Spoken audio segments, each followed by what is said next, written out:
Alors, donc aujourd'hui, au niveau de ma présentation, donc c'est combien coûte une vente immobilière en Belgique.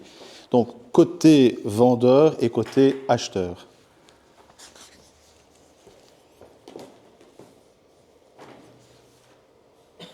Alors, ici, c'est... Voilà.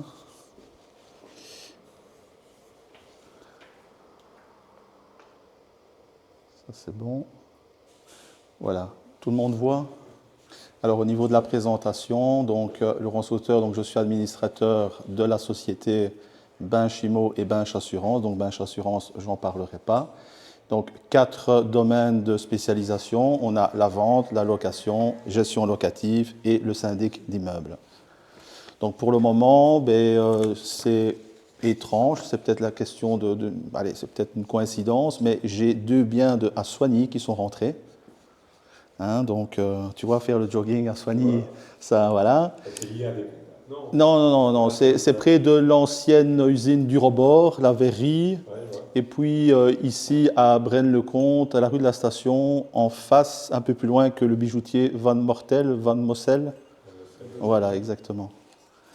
Donc, c'est bien. Je sens que je vais travailler plus à Braine-le-Comte qu'à Binche. Donc voilà, donc vous savez bien, je suis également professeur aussi. Non, ça c'est... Attendez. Voilà, alors au niveau de l'introduction, j'ai mis une petite introduction qui résume donc la vente d'un bien immobilier implique des frais incontournables. Vous avez également, il diffère selon qu'on soit vendeur ou acheteur. Et bien entendu, les frais diffèrent au niveau des régions que vous habitez. Donc on va voir tantôt qu'en région flamande, c'est différent, en région bruxelloise, c'est différent, et ici, au niveau région wallonne, c'est encore différent, comme Axel l'a souligné. Alors, objectif, c'est donner une vue claire et synthétique des coûts. Donc j'ai réalisé un petit slide avec, côté vendeur, les frais principaux.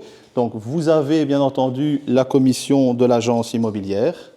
Donc, j'ai mis un exemple. Donc, en moyenne, c'est entre 3 à 5% hors TVA. J'ai mis un exemple, maison mitoyenne à 230 000 €. Donc, une maison ouvrière rénovée, on va dire. Les honoraires de l'agence, 9 200 € plus TVA 21%. Donc, plus ou moins 11 000 €. Ensuite, toujours pour le vendeur, il y a le certificat PEB. Donc là, ça varie au niveau des prestataires entre 150 et 300 €. Souvent, c'est 250 €. Donc moi, je travaille beaucoup avec Certinergie. On a un volume d'affaires, donc ils nous font à 250 €. Maintenant, vous avez des particuliers qui proposent 400, 450 €. Donc des architectes.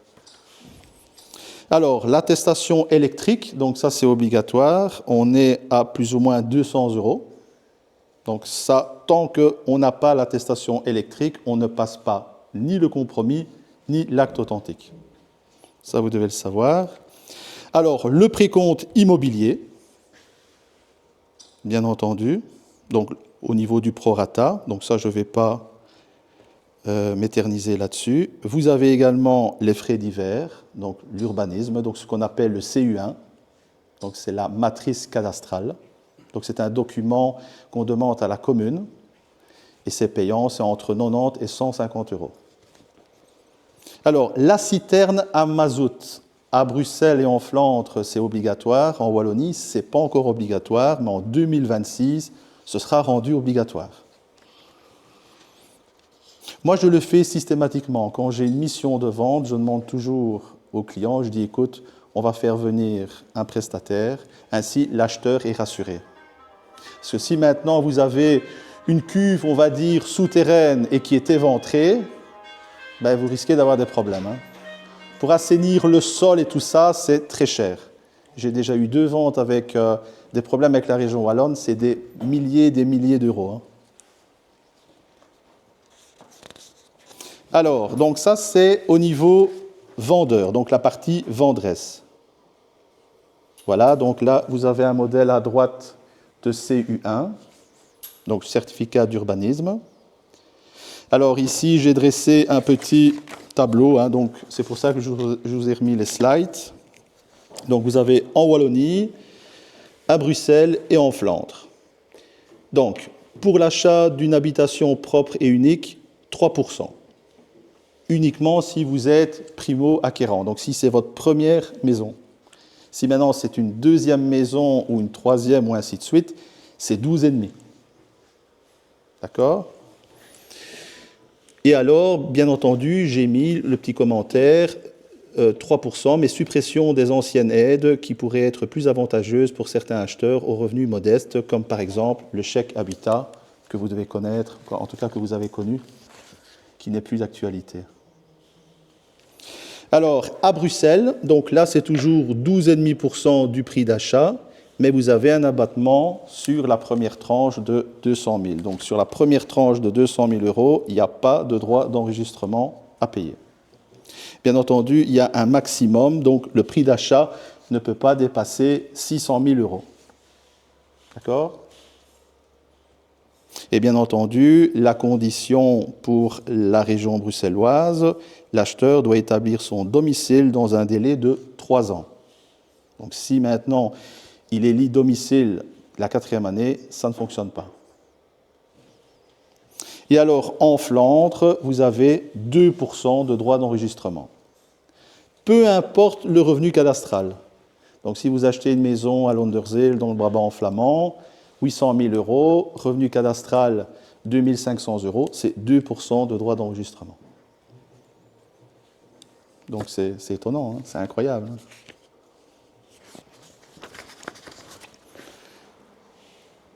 Alors, au niveau acheteur, donc vous avez les droits d'enregistrement, vous avez les honoraires et frais de notaire, plus ou moins 1% du prix de vente, plus TVA. Les frais hypothécaires, quand je dis les frais hypothécaires, ce sont les frais de dossier. Donc les frais de dossier, les frais d'expertise. Donc vous voyez qu'une banque demande des fois 1 000 à 2 000 € de frais de dossier. Et donc, bien entendu, les frais d'inscription hypothécaire. Donc tout le monde sait c'est quoi une inscription hypothécaire. Donc c'est un acte notarié que la banque demande. Ensuite, je me suis permis de faire un tableau comparatif avec les frais, partie vendresse et partie acheteur. Donc, pour la commission d'agence, vous avez au niveau du vendeur 3 à 5%. Au niveau du PEB, donc j'ai fait un résumé, entre 150 et 300 €. L'attestation électrique entre 150 et 250 €. Le précompte immobilier au prorata. Droit d'enregistrement partie vendresse 0. Notaire, le vendeur 0. Frais hypothécaires 0. Et les autres frais, comme on a vu tantôt, le CU1, l'amiante, citerne à mazout. Alors, au niveau de l'acheteur, oui, ça c'est important, commission d'agence. Il y a des agences immobilières qui disent la commission sera payée par l'acheteur. Normalement, c'est illégal. La commission d'agence, c'est toujours la vendresse qui doit payer. C'est la vendresse qui signe la mission, ce n'est pas l'acquéreur qui signe la mission. Donc méfiance, si maintenant vous comptez vendre une maison ou un appartement et que le confrère vous dit « Ouais, t'inquiète pas, Thomas, tu ne dois rien payer, c'est l'acheteur », attention, c'est faux. Donc ça, c'est important à savoir. Alors, bien entendu, l'acheteur devra payer les droits d'enregistrement, donc entre 3 à 12,5%, en fonction, bien entendu, de la région dans laquelle il achète. Vous avez les frais de notaire. Donc, quand je parle des frais de notaire, ce sont les frais de notaire, donc l'acte authentique. Vous avez les frais hypothécaires. Donc, souvenez-vous, dans les frais hypothécaires, ce sont les frais de dossier et les frais d'expertise demandés par la banque. Si maintenant c'est une hypothèque au 2e rang, vous avez encore des banques qui prêtent au 2e rang, c'est encore plus cher parce que la banque prend plus de risques au 2e rang qu'au 1er rang.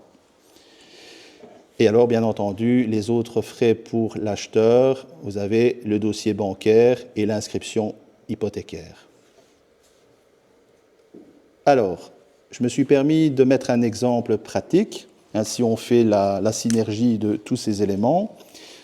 Un bien vendu 200 000 € en Wallonie, le vendeur paie plus ou moins 10 000 € de frais, donc commission d'agence, surtout certificat et précompte, et l'acheteur 40 000 €, donc, et dans ces 40 000 €, vous avez les droits d'enregistrement, les frais de notaire et les frais bancaires. Vous voyez un peu la grosse différence? 4 fois plus. Et je parle d'une maison à 200 000 €. Hein. Donc si maintenant c'est une maison 300, 350 000 €, ben, les frais seront supérieurs. Alors, la conclusion, c'est que la vente immobilière, je reprends aussi mes slides, donc la vente immobilière génère des frais importants. Le vendeur, attention aux obligations légales, donc PEB, électricité, urbanisme. L'acheteur, prévoir un budget additionnel de plus ou moins 15 à 20% du prix de vente. Donc moi, souvent, ce que je fais, c'est que quand j'ai une offre d'un acquéreur, s'il n'a pas 5% ou 10% de fonds propres, je refuse l'offre. Parce que les banques vont jusqu'à 90%, 95% de quotité. Maintenant, c'est très rare quand une banque dépasse les 100% de quotité. Et même si maintenant le client dit oui, mais il n'y a pas de souci, mon banquier va jusqu'à 110%, le taux d'intérêt, c'est du 7 ou du 8%. Les gens, c'est très rare quand ils signent avec du 7 ou du 8%, sauf si c'est des regroupements de crédits. Ou si la personne est fichée. Tu dois te fier à ce que dit l'acheteur. Oui. Donc c'est sa parole. Oui, mais bon, on peut vérifier s'il est déjà propriétaire ou pas. Tu vois. Un acheteur, ben, on sait savoir s'il est fiché ou pas. Banque nationale et ce genre de choses, tu vois. Alors, donc, pour l'acheteur, comme je viens de dire, il y a un budget plus ou moins de 15 à 20% du prix de vente. Donc, un achat 200 000 €, ben, il doit prévoir 40 000 € de frais. Et en résumé, donc, vendre un bien immobilier n'est pas uniquement une question de prix affiché, c'est une opération encadrée par la loi qui nécessite anticipation, budget complémentaire et l'accompagnement d'un professionnel compétent, bien entendu l'agent immobilier ou l'expert immobilier. Alors ça, ce sont les petites animations. Alors, c'est là que le rôle de l'agent immobilier prend tout son sens. Donc, il sécurise la transaction, il défend les intérêts de son client et il s'assure que toutes les obligations légales sont respectées. Et donc, en conclusion, dans la petite bulle, j'ai mis une vente bien préparée et la garantie d'une transaction sereine, rapide et conforme au droit. Voilà. Donc, merci pour votre attention. Est-ce que vous avez des questions ?